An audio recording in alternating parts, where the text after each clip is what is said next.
Narrator's POV. Malayo pa lang si Andrew, ay narinig na niya ang ingay ng mga kapatid mula sa kwarto ni Lara. Kanina pa niya hinahanap ang mga kapatid, at kung hindi pa siya nagtanong kay Natalia, ay hindi niya malalaman na nasa silid ni Lara ang tatlo. Agad niyang pinahihit pa bukas ang pinto, at ganun na lamang ang paninigas ng kanyang katawan sa kanyang inabutan. Hawak ng kanyang kapatid na si Andre ang baby niya, nakataas ang bata sa ere at pilit na inaabot naman ng dalawa pa niyang kapatid na sina Aiden at Austin. Nangilit ang kanyang mga ngipin, yumigting ang kanyang panga sa inis. "Hoy! Anong ang ginagawa niyo sa baby ko?" Malakas na sigaw niya sa mga ito. Napatigil naman ang kanyang mga kapatid sa pag-aagawan sa kanyang anak. Mabilis niyang tinawid ang kinaroroonan ng mga ito at kinuha ang bata. "Bakit hawak mo ang baby ko, Andre?" Wika niya rito. Napanguso ang tatlo sa lungkot dahil kinuha ni Andrew ang baby sa kanila. "Ang sanggit mo naman, Andrew. Para nilalaro lang naman namin si Baby Lily," si Aiden ang unang nagsalita. "Oo nga, wala naman kaming ginagawa sa baby mo, nilalaro lang namin," segunda naman ni Austin. Umasim ang mukha ni Andrew sa narinig, namula ang mukha niya at animoy dragon na gustong bagahan ng apoy ang tatlo. "Nilalaro, mga tarantado ba kayo? Anong tingin niyo sa baby ko? Laruan. Kung gusto niyo palang maglaro, bakit hindi kayo bumili ng laruan at hindi ang baby ko ang pinaglalaruan ninyo?" Sikmat niyang sigaw sa mga ito. "Kung pag-agawan niyo ang anak ko, akala niyo manika lang siya, paano kung nahulog ang baby ko? Sige nga, ano ang gagawin niyo? Hindi kayo nag-iisip Patuloy na paninirman niya sa mga kapatid. "Ang OA mo naman, Andrew, sa tingin mo ba hahayaan kong mahulog at mapahamak ang cute na cute kong pamangkin?" "Of course not," sagot ni Andre sa ikinagalit ni Andrew. Itinaas nito ang braso sa ere. "Sa laki ng muscle ko, you think mahuhulog ko si Baby Lily?" Wika nito at tinapit pa ang braso para ipakita sa kapatid. "Matibay kaya itong muscle ko, pagmamalaki pa nito. Wala akong pakialam kahit matibay at malaki ang muscle mo, Andre, basta wag mong buhatin ulit ang baby ko." Masama niyang tinapunan ang tatlo. "Kayong tatlo, simula ngayon, tandaan niyo to. Bawal niyong buhatin ang anak ko. Ngayon, kung gusto ninyo ng baby, di gumawa kayo ng sa inyo at yun ang gawin niyong laruan, hindi ang baby ko." Andrew naman, reklamo na sambit ng mga kapatid nito sa kanya. "Ang hard mo naman, Andrew, wag ka namang mademo. Pati ba naman si Baby Lily ipagdadamot mo sa amin? May karapatan rin naman kami sa kanya, ha? Kadugo rin namin siya, tito niya kami, kaya may karapatan kaming lapitan at buhatin siya," dahilan ni Aiden. "Tito lang kayo, ako ang tatay, kaya ako pa rin ang masusunod. Wala akong pakialam kung kadugo kayo ng anak ko, basta ang gusto ko. Wag niyo nang babuhitan ang anak ko." Pagmamatigas pa rin ni Andrew. "Ang hirap kaya ng ginawa namin para lang mapangiti si baby, tapos darating ka dito at sisirain mo lang kaagad ang happiness namin. You're so unfair, Andrew. We object." Matigas na saad naman ni Austin. Makahulugan na nagkatinginan ang tatlo. Nag-silent talk ang mga ito gamit lang ang mga mata, dan tunggo sila. "Game," sambit nila. Agad na kumilos ang tatlo, hinawakan ni Austin at Aiden sa magkabilang braso si Andrew, si Andre naman ay sa pilitan kinuha ang bata mula kay Andrew. "Hurry up, sa room ko, may double lock yun, hindi niya tayo masusundan," sabi ni Andre buhat ang bata. "Hoy, Andre, ano ba? Ibalik mo sa akin ang baby ko," piglas ni Andrew habang hawak siya ng dalawang kapatid. "Sige," sabay na sagot naman ni Austin at Aiden kay Andre. Bago lumabas ng pinto sa Andre, he turned gaze towards Lara. "Kailangan ka namin sa room ko, kaya sasama ka sa amin," he said. Hinayla nito si Lara at mabilis na tumakbo patungo sa silid nito. "Oh my God, Andre, baka madapa ka, baka mapaano ang baby ko," nag-aalala na sabi ni Lara. Dahil sa takot niya na madapa si Andre habang tumatakbo na buhat ang bata, hindi na niya namalaya na sabi niya ang salitang "anak ko." Mabuti na lamang at hindi narinig ng kasama niya dahil abala ito sa pagtakbo. "We need to tie him," sabi ni Aiden sa kapatid. "But we don't have one," sagot naman ni Austin. "Hoy, kayong dalawa, hindi na ako natutuwa sa inyong dalawa. Bitawan niyo ako. Ano ba, Piglas naman muli ni Andrew, pero hindi siya pinakikinggan ng dalawa. Sorry, brother, ikaw din kasi ang may kasalanan eh. Kung pumayag ka lang sa amin na laruin namin si Baby Lily, hindi tayo aabot sa ganito. Kaso ang darnot mo, kaya sorry ka na lang, mabilis na sagot ni Aiden. Buong lakas na nagpumiglas si Andrew, at hindi nga siya nabigo, nagawa niyang makakawala sa dalawang kapatid. Pinaulanan niya ng suntok si Austin at Aiden kung kaya't pumutok ang panga ng dalawa. Mga gago kayo, galit na sigaw ni Andrew. Akama pa sana niyang aambahan ng suntok ang dalawa ngunit kumari pa na ng takbo. Run! Sigaw ni Aiden. Sabay na tumakbo ang dalawa patungo sa room ni Andre. Don't open the door, Andre. Babalang mabilis na sigaw ni Austin sa labas ng pinto at pagkatapos ay tumakbo ang mga ito sa kanya-kanyang kwarto sa kanaglock. Humanda kayo sa akin pag nahuli ko kayo. Sindik naman ni Andrew sa dalawa at napamura sa inis nang makita niyang nagkulong sa kwarto ang mga kapatid. Ang pinto ng kwarto ni Andre ang pinag-initan niya. Sinipa niya ito ng malakas. Hoy, Andre, buksan mo tong pinto at ibigay mo sa akin ang baby ko. Sigaw nito sa kapatid. Muli ay sinipa niya ang pinto nang hindi siya pinagbuksan ni Andre. Damn it, Andre, give me back my baby. Anak ko yan, sambit nito. Sunod-sunod nito na hinampas ang pinto, wala siyang pakialam kahit masira pa niya ang pinto ng kapatid. Nang marinig naman ni Antoinette ang ingay sa itaas ay agad ito na umakyat. Ang tatanda na ng mga boys niya, pero heto't hindi pa rin talaga tumitigil mag-asaran pag nagsasama-sama. Andrew, ano bang nangyayari sa inyo? Bakit ang ingay niyo? At bakit mo hinahampas ang pinto ng kwarto ni Andre? Tanong niya sa anak ng abutan niya ito na pinauulanan ng hampas at suntok, ang pinto ng anak na si Andre. Nasa loob ang baby ko, ayaw niyang ibigay, sagot niya sa ina. Oh, ano ang problema doon? Kapatid mo naman siya. The problem is, ginagawa niyang laruan ang baby ko, ginawa nilang laruan ang baby ko, Mom. Naabutan ko po sila pinag-aagawan ng baby ko na parang isang laruan, sumbong niya sa ina. Kumatok si Antoinette sa pinto. Andre, stop this. Open the door. Huwag mong paglaruan si Baby Lily, my God ka anak, hindi laruan ng apo ko, wika nito sa labas ng pinto. I'm with Lara, Mom, ibabalik ko rin naman si Baby, but for now. Dito muna siya sa room ko, kalmado na mabilis na sagot ni Andre sa ina. Oh, yun naman pala Andrew, ibabalik din niya mamaya. Hayaan mo na muna sa kapatid mo si Baby Lily, gusto lang nilang makabonding ang baby mo. Mabilis na tumaas ang isang gilid ng labi ni Andrew, no. Hindi siya papayag, no matter what, kukunin niya ang baby niya mula sa kapatid. No Mom, ayako po, muli ay sinipa niya ang pinto ng malakas. Andre ano ba? Open the door. Laris POV, Sir Andre, buksan na po kaya natin ang pinto. Nagagalit na po si Sir Andrew, kinakabahan sabi ko sa kasama ko. Sa tuwing naririnig ko ang bawat pagsipa at hampas ni Andrew sa pinto ay napapapikit ako sa takot at gulat. Natatakot na ako sa burwan nila. Kanina okay naman ang lahat, masaya naman sila, pero ngayon hindi ko alam kung nagbibiroan pa ba sila or nag-aaway na sila. No, hayaan mo lang si Andrew. Mapapagod din siya sa ginagawa niya, kalmado na sagot lang sa akin ni Andre. Pero, Andre, let's say, this is your revenge on him. Hindi ba palagi kanyang sinusungitan? Then this is for you, so you don't need to be guilty. Let him, minsan lang naman natin siyang inisin, he winked at me. Naupo si Andre sa kanyang kama at nilero ang anak ko na parang walang naririnig na sumisigaw sa labas ng kanyang pinto.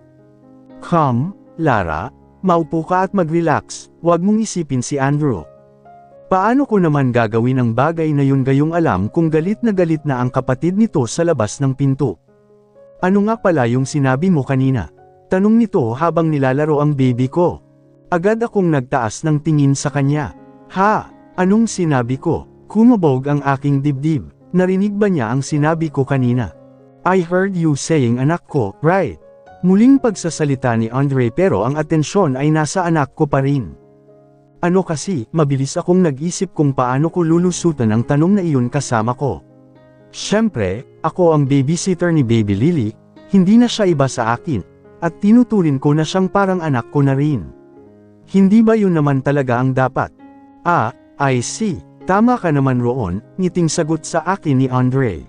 Lihim akong nakahinga ng maluwag, mabuti na lang ay nakaisip akong kaagad ng kasinungalingan na isasagot ko sa kanya. Huminga ako ng malalim, muntik na akong mabuko sa aking lihim. Isang oras din kaming nagkulong dito sa loob ng kwarto ni Sir Andre bago nito naisipan na buksan ang pinto. Wala na roon si Andrew. Marahil ay naroon na ito sa silid niya. Huwag kang kabahan, hindi ka papagalitan ni Andrew, ako ang bahala sa you, sabi nito nang mapansin na hindi ako mapalagay. Sigurado ako na pati sa akin ay bad mood din si Andrew nito dahil sa ginawa ng mga kapatid nito sa kanya. Nakakaloka naman kasi sila kung magbiroan. Iba rin ang trip ng tatlong yun eh. Ang lakas mang inis. Sabay kaming naglakad ni Sir Andre papunta sa kwarto ni Andrew, kumatok kami ngunit walang Andrew ang nagbukas sa amin. Dahil hindi naman nakalock ang pinto, pumasok na kami ni Sir Andre sa loob. Mukhang nag-alsa balutan na yata ang masungit mo na amo, biro ni Sir Andre sa akin. Nilapag ko si baby sa kama. Nap-icon po yata si Sir Andrew dahil sa ginawa niyo sa kanya. Tumawa si Sir Andre. Pikantalo naman talaga sa amin ang isang yun, kahit noon pa umupo siya sa kama at hinaplos ang talampakan ni Baby Lily. Ang sabi ni Mom sa akin, ayaw ni Andrew sa anak niya. Pero ngayon, happy ako dahil mukhang magiging bot-ihing at mabait siyang ama sa pamangkin ko. Tama naman si Sir Andre. Kahit ako ay napapahanga ni Andrew sa pagiging ama niya sa anak namin. Tuwing kinukuha ko si Baby ng alang-inang oras para damid, hindi natutulog si Andrew, hinihintay niya na ibalik ko ang anak namin sa kwarto niya at saka pa lang siya matutulog. Ngumiti ako, nakikita ko naman po na mahal niya si Baby Lily, kaya nga kahit pag-alitan ako ni Andrew araw-araw, okay lang sa akin, ang mahalaga, mahal niya ang baby namin. Ayokong mangarap at mag-asam sa bagay na suntok sa buwan naman kung mangyayari. Pero sana, dumating rin ang araw na ma-experience din ng anak naming si Liam ang pagmamahal ni Andrew. Yeah, I can see that. Mahal na mahal ni Andrew ang baby niya. Tumayo na ito, kaya kung sino man yung babaeng naanakan ni Andrew, I want to thank her, kung di dahil sa kanya, hindi magiging ganito kasaya ang kapatid ko. Lihim akong nakaramdam ng saya dahil sa sinabi ni Sir Andre. Sana ganun din si Andrew sa akin. Pero sa tuwing naiisip ko kung paano niya ako pandirihan at matahin nung gabi na ginawa namin ang bunso namin. Hindi na ako umaasa na gusto niya akong makilala. So paano, iwanan na kita dito. Hanapin ko si Andrew, lalambingan ko na para lumamig ang ulo, biro nitong muli. Sige po Sir Andre, salamat po ulit sa toys na binili niyo para sa mga anak ko.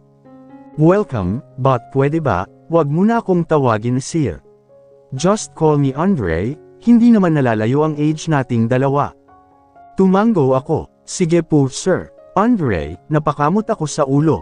Ang hirap naman kasing I remove ang Sir, sa tuwing tatawagan ko siya gayong swiduhan lang naman ako dito sa mansyon. Magsanay ka nang tawagin akong Andre, namilog ang mga mata ko nang ay lahad nito ang palad sa harap ko. Friends. Literal akong nasamid sa aking laway kaya naman napaubo ako. Hey, you okay? Mabilis nitong nag-aalala tanong sa akin. Totoo ba ito? Gusto niya akong maging kaibigan. Hindi talaga ako makapaniwala na gusto niya na maging kaibigan ang tulad ko. Ayaw mo ba akong maging friends? Wika nito nang hindi ko agad tanggapin ang pakikipagkaibigan sa akin. Syempre gusto po Sir. I mean, Andre, nakakailang talaga ang tawagin siya ng walang Sir. Good, sambit ni Andre. Kinuha nito ang kamay ko nakipag-handshake sa akin. Nasa ganito kaming senaryo ni Andre nang biglang bumukas ang pinto kaya naman sabay kaming napatingin roon. Lihim akong napalunok dahil sa masamang titig ni Andrew sa magkahugpong mga palad namin ni Andre. Andrew smirk, kung gusto niyong maglandian dalawa, pwede ba wag dito sa kwarto ko, doon kayo sa labas. Mahiya naman kayo sa akin, matigas na sabi nito sa amin. Nagkakamali ka po nang iniisip Sir Andrew, hindi po kami naglalandian ng kapatid mo, hindi ko natapos ang aking pagsasalita dahil sa ginawa ni Andre. Tulog na naman ang alaga mo, Tara, doon natin ituloy ito sa labas, ngisi na sabi ni Andre sa akin at kinindatan pa ako. Hinailan niya ako palabas ng kwarto ni Andrew. Gusto ko sanang magprotesta kay Andre pero hindi ko na ginawa dahil natakot ako sa madilim na mukha ni Andrew sa akin. Kung nakakatunaw lang ang masamang titig ni Andrew sa akin, panigurado na kanina pa ako natunaw. Paglabas namin ni Andre sa pinto ay siyang iyak naman ng alaga ko kaya naman agad akong bumalik sa loob. Bad timing ang gising mo anak. Sana kahit maya-maya ng konti, pag nag-lower na ang pagka-bad mood ng ama mo. Malakas ang kutob ko na pag-iinitan ako nito dahil sa ginawa ng Tito Andre mo. Puntahan na lang kita mamaya sa kwarto mo, sabi ni Andre sa akin at umalis na ito. Hindi ko naman alam kung bakit ginagawa iyon ni Andre sa akin. Ano, kasama pa rin ba yun sa pang-iinis nito sa kapatid? Alam ko naman sa itsura kung ito ay na hindi niya ako type. Pigil ang aking paghinga na kinuha ko ang alaga ko sa kama. Takot na takot akong magkamali para hindi ako bagahan ng galit ni Andrew. Dalhin ko lang po si baby sa kwarto ko para padedihin, mahinang sabi ko. Mapang-uyam naman na tumawa si Andrew. Hindi ka agad makatagal no. Sinabi lang sa'yo ng kapatid ko na pupuntahan ka sa kwarto mo, nagkakandara pa ka na naman kaagad Rian, mapang-maliit sabi nito sa akin. Hindi ka type ni Andre, kaya kung ayaw mong masaktan, gumising ka sa katotohanan at huwag mong pangarapin ang kapatid ko. Hindi kayo bagay, ang daming magandang babae ang nakapalibot sa kanya, sa tingin mo ba seseryosuhin niya ang tulad mo? He added sarcastically. Nagtaas ako ng tingin sa kanya. Kaya ko naman tiisin ang ugali niya, ang mga masasakit na salita. Pangit at bobo ako, okay lang yun sa akin. Pero ang pag-isipan niya ako ng masama bilang isang babae. Hindi ko na siya mapapalagpas pa. Huwag po kayong mag-alala Sir Andrew, tulad po ng sinabi mo sa akin, dapat alam ko kung saan ko iluluber ang sarili ko dito sa mansyon. Kaya alam ko po na hindi kami bagay ng kapatid niyo po. At alam ko rin po na hindi niya ako type, hindi ko rin naman po siya type, matapang kong sagot sa kanya. Padedihin ko lang po si Baby Lily, sir, sambit ko at dirdiretso na akong lumabas ng kwarto buhat ang anak namin. Lara, ang malakas na sigaw at busina ng kotse ni Andrew ang siyang nagpatigil sa masaya naming kwentuhan at tawanan ni Andre habang naglalakad kaming dalawa pabalik sa mansyon. Sinamahan kasi niya akong maglakad-lakad ngayon umaga para painitan at makalanghap ng hangin si Baby Lily. Agad kaming lumingon ni Andre sa aming likuran. Tulak-tulak ko ang baby stroller, si Andre naman at karga sa kanyang bisig si baby. Oh no, sa itsura ni Andrew, nakasambakol na naman ito, at for sure ay sa akin na naman ito galit. Hindi ko rin talaga malaman sa ugali ng lalaking ito kung bakit lagi na lang siyang galit sa akin kahit wala naman akong ginawa. Pakiramdam ko, ayaw niyang lumalapit sa akin ang kapatid niyang si Andre. Siguro, till now ay akala pa rin ito na nilalandi ko ang kapatid niya dahil map era ito. Here's the monster, biro ni Andre sa akin nang makitang nag-drive si Andrew palapit pa sa amin. Ang hirap araw-araw kasama ng kapatid ko no. Napangiti na lang ako sa sinabi ni Andre sa akin. Here, kunin mo na si baby at ako na dyan sa stroller, nagpalit kami ni Andre. Ngayon ay ako na ang may buhat kay Baby Lily. Hininto ni Andrew ang kotse sa tapat namin at pagkatapos ay mabilis na binaba ang window ng sasakyan. Get in, madilim ang mukha na utos nito sa akin. Sandali akong bumaling ng tingin kay Andre, kinindata naman niya ako kaya naman napaisip ako kung para saan ang kindat na iyon. Salamat, Andre. Tanging isang nakangiting tangulang ang sinagot sa akin ni Andre. Lumakad siya papunta sa nakaparadang kotse ni Andrew saka binuksan ang pinto ng kotse sa backseat na bahagi. See you sa house, malumanay na sabi ni Andre sa akin. Tumango ako sa kanya, okay, ay nilalayan din ako ni Andre sa pagsakay ng kotse. Nang masettle ko na ang sarili at si baby sa pagkakaupo ay sinarado rin niya kaagad ang pinto sa gawi ko at mabilis na umikot patungo sa kabilang pinto ng backseat para sumakay pero nagitla ako sa ginawa ni Andrew. Agad na pinaharurot ni Andrew ang kotse nang makita na akmang bubuksan ni Andre ang pinto ng sasakyan. Sandali lang po Sir Andrew, paano po si Andre? Hindi ako nakatiis. Nakakaawa naman ang kapatid niya kung iiwanan namin. Isa pa, medyo malayo rin ang narating namin sa paglalakad dahil nalibang kami sa paglalakad habang nagkukwentuhan. Plus, dala pa niya ang portable stroller ni baby. Tumingin ako sa likuran. Gusto kong mag-guilty nang makita ko si Andre na nakatayo at nakatingin lang sa amin. Sir Andrew, balikan po natin ang kapatid mo. Wala po siyang dalang kotse, malayo-layo po ang lalakarin niya pabalik sa mansyon, muli ay lakas loob na sambit ko. Mabigat na nagtaas baba ang dibdib ni Andrew at piniga ang manibela ng kotse niya habang patuloy na nakatuon ang atensyon sa pagdadrive. Babysitter ka lang ng anak ko. Kaya wala kang karapatan para dalhin kung saan ang anak ko without my permission. At wala kang karapatan para utusan ako sa dapat kong gawin. Sigaw niyang sagot sa pag-aalala ko sa kanyang kapatid. Nagbaba ako ng tingin at hindi na muli nagsalita pa. Dahil sa lakas naman ng boses niya, nagising tuloy ang anak namin dahil sa gulat at umiyak ito. Agad ko naman binigyan ng atensyon si baby upang patigilan sa pag-iyak. Napakamot ako ng ulo. Itong mag-ama na ito, pag sinumpong talaga, grabe. Sinabayan mo pa talaga ang sampong ng daddy mo anak. Dahil nagambala ang tulog ni baby sa sigaw ng daddy niya, tinoyo na ito ay ayaw nang tumigil sa pag-iyak kahit na anong gawin kong paghele sa kanya. Napakagat ako sa aking pang-ibabang labi at napaisip kung paano ko mapapatigil sa pag-iyak ang anak ko, hindi ko naman siya pwedeng padedehin dito sa loob ng kotse ni Andrew. Mahigpit kasi niyang sabi sa akin na hindi ako pwedeng magpa-breastfeed kapag nasa paligid ko siya. At ang dahilan niya ay nasusuka siya sa tuwing nakikita ang anak niya na ang isang tulad ko ang nagpapa-breastfeed. Sinubukan naman namin na isanay si Baby Lily sa bote, kahit siya ay ilang beses niyang sinubukan na padedehin ng formula milk ang anak niya pero ayaw talaga.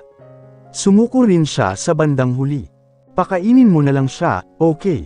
Sigaw niya sa akin. Marahil ay nabingi na sa patuloy na pagwawala ng iyak ni baby. Paano naman kasi, kahit babae ang bunso namin. Grabe ang lakas ng iyak ng batang ito. Parang sirena ng bumbero ang bibig kong umiyak. Hindi ako sumagot sa kanya dahil maging ako ay nabibingi na rin sa lakas ng iyak ng anak namin. Parang siya, nakakatort ang lakas ng bunganga. Agad kong inayos ang aking sarili. Tumulis ang aking labi. Nasa stroller ni baby ang lampin. Kaya paano ako nito magpapa-breastfeed? Mahihirapan akong itago ang dibdib ko dahil wala akong panakip, at hindi pa maluwag ang suot ko. Hindi ko naman kasi sukat akalain na malayo ang makakarating ng paglalakad namin ni Andre kasama si baby. Kinagat ko ang aking ibabang labi. Paano ba ito?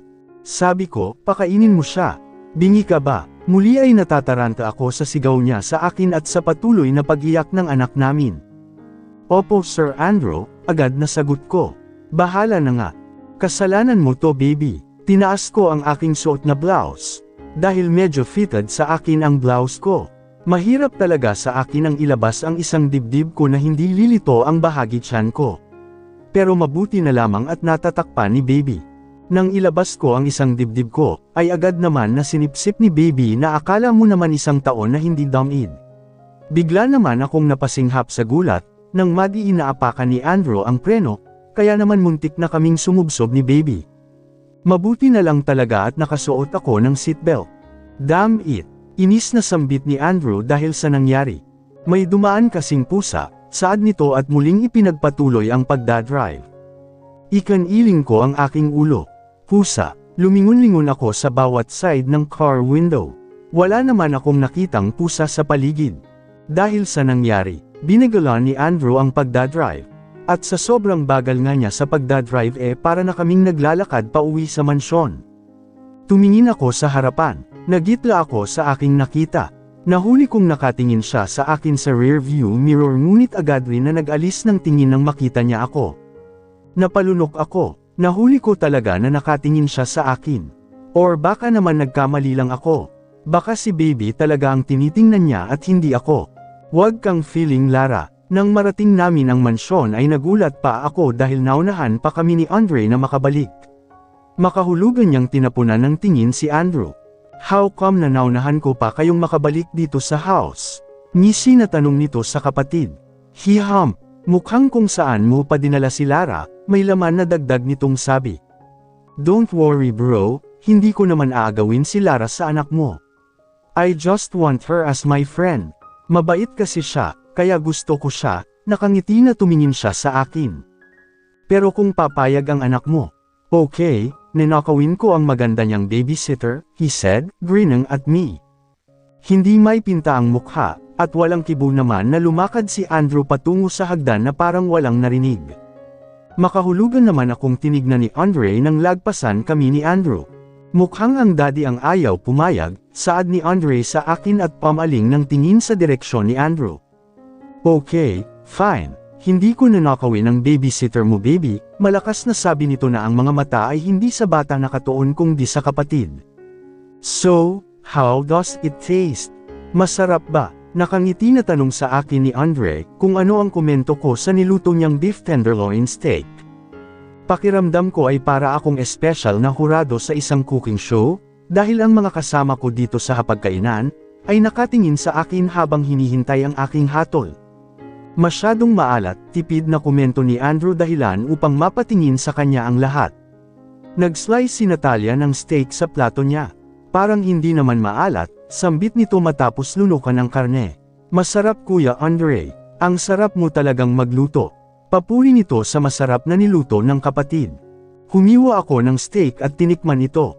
Tama si Natalia, hindi naman maalat. Ang totoo, sobrang sarap. While chewing the meat, I saw Andrew glaring at me. Bawat galaw ng aking panga sa pagmuya ay siyang paggalaw rin ng panga nito maging ang mga litid sa leeg. His gaze only seemed to scare me to be careful with my words. Sa ibibigay kong hatol sa luto ng kapatid nito, mabagal at mabigat ang ginawa kong pagmuya sa karne. Masarap talaga ang beef tenderloin steak na niluto ni Andre para sa hapunan. Nilunok ko muna ang nasa bibig ko saka ako nagsalita. Masarap, sobrang sarap Andre, ngiti kong komento. Masarap naman talaga eh. Napatingin ako sa mukha ni Andrew na ngayon ay kulang na lang pumutok na sa pamumula. Napatingin kaming lahat kay Andrew nang iusad nito ang plate niya palayo sa kanya. I'm full, hindi ko type ang lasa. Grabe naman itong si Andrew. Pinagluto na nga siya ni Andre. Hindi pa niya ma-appreciate, masarap naman kaya ng luto ni Andre. Dahil nakita kong kapiraso lang ang bawas ng steak ni Andrew, nagsalita ako. Actually, first time ko kumain ng beef tenderloin, sambit ko. Agad kong inabot ang plato ni Andrew. Ako na lang po ang uubos nito Sir Andrew, sayang naman po kasi, sobrang sarap pa naman, ngiti na saad ko rito. I feel sad for Andre, dahil sa hindi magandang inasal ni Andrew sa harapan pa mismo, ng mga pamilya niya. At pinamukha niya sa harapan pa mismo ni Andre na hindi nito nagustuhan ang niluto ng kapatid niya. Ang hirap talagang pasayahin ng lalaking ito. Pinagluto na nga siya, nagreklamo ra. Sabi mo nga, ito ang first mong tumikim ng ganitong putahe. That's why, para sa'yo, it was good. But not for others, tugon nito sa akin. Pinunasan ang labi at pagkatapos ay tumayo sa silya. Eat slowly, baka hindi ka matuno niya. Huwag mo masyadong ipakita na ngayon ka lang nakatikim ng ganiyang putahe. Para hindi ka pagtawanan ng mga kasama mo, sarcastic na sabi nito at walang lingon likod na lumakad palayo. I bit my lower lip. Ngumiti ako sa mga kasama ko para ipakita na hindi ako affected sa masakit na sinabi nito sa akin. Why Kuya Andrew is so bad to her? Wala naman ginagawa si Lara sa kanya, pero ang init lagi ng ulo niya sa babysitter ng anak niya. He's so mean. What's wrong if sarap na sarap at ganado si Lara sa niluto ni Kuya Andre? Yummy naman talaga tong beef tenderloin. Ang dila yata niya ang mapait at may problema, matulis ang nguso na puna ni Natalia sa ugali ng kapatid. Pagpasensyahan mo na ang ugali ni Andrew Lara. For sure naman gusto ka rin yan, manalang talaga siya sa daddy niya. Masyadong in denial sa sarili, sabi naman sa akin ni Ma'am Antoinette. Hinawakan nito ang plato ni Andrew. Sige, ubusin mo yan, I'm sure gusto rin ng anak kong ikaw ang kumain ng natira niya, may laman na sabi nito sa akin. Mabilis naman nagkatinginan si Natalia at si Andre dahil sa sinabi ng ina. Mom, ano naman ang tingin mo sa kanya? Aso nakakain leftover ni Kuya Andrew. Maktol naman ni Natalia sa ina. It's okay, Lara, kung gusto mo pa, you can have mine, ngiti na sabi naman ni Andre sa akin. Agad naman na tumingin si Ma'am Antoinette kanya. Andre, don't interfere with your brother, okay? Ang sa Kuya Andrew mo, sa kuya mo. Para hindi kayo nagtatalo na dalawa. Alam mo naman ang ugali ng Kuya Andrew mo noon pa, sabi nito sa anak. I'm not taking what belongs to him, Mom. Since then, he was the one who pushed people away from him. Kaya iniiwan siya, malumanay ngunit may laman na tugon ni Andre sa ina. Kahit pa Andre, dapat sa inyong dalawa, may nagpapaubaya para may peace sa pagitan nyo.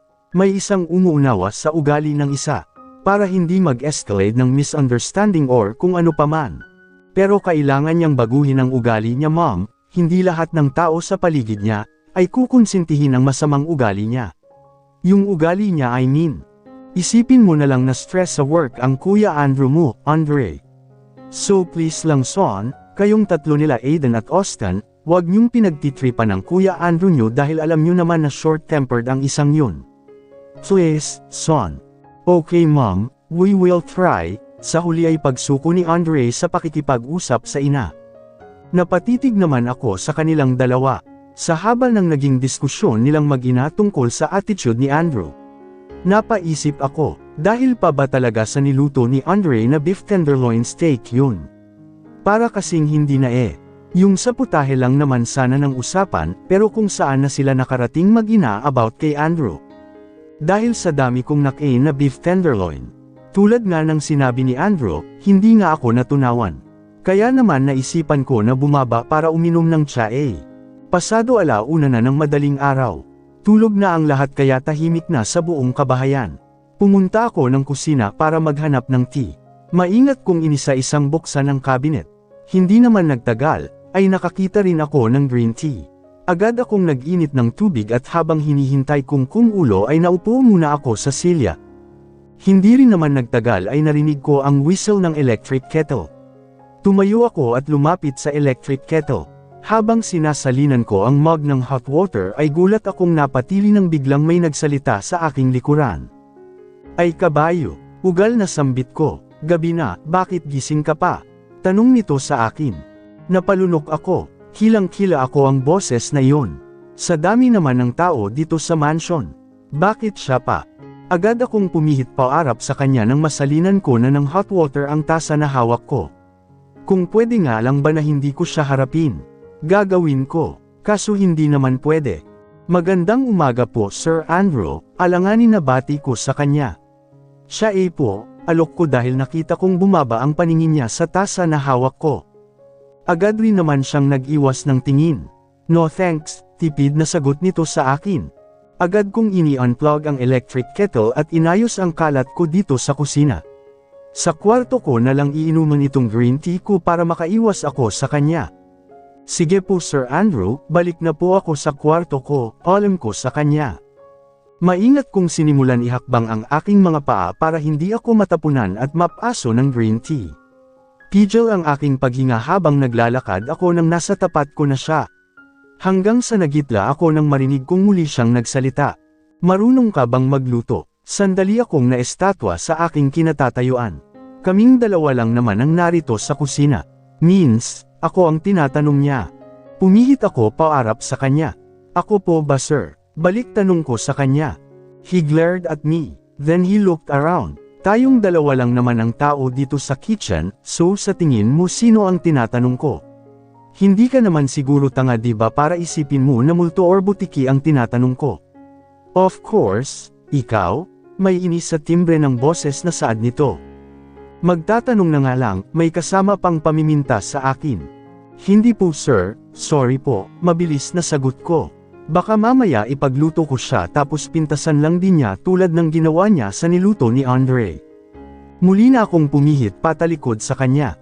Nagugutom kasi ako. Hindi ko alam kung ano ang food na pwede kong kainin dito sa kusina. Narinig kong malumanay niyang sabi ng ihakbang ko ang paa ko. Napalunok ako. So, anong pake ko kung nagugutom siya? That's his fault naman. Pinagluto siya ni Andre ayaw naman niya. Humakbang akong muli ng isa. Pilit kong ini-ignore ang nararamdaman kong awa sa kanya dahil nagugutom siya.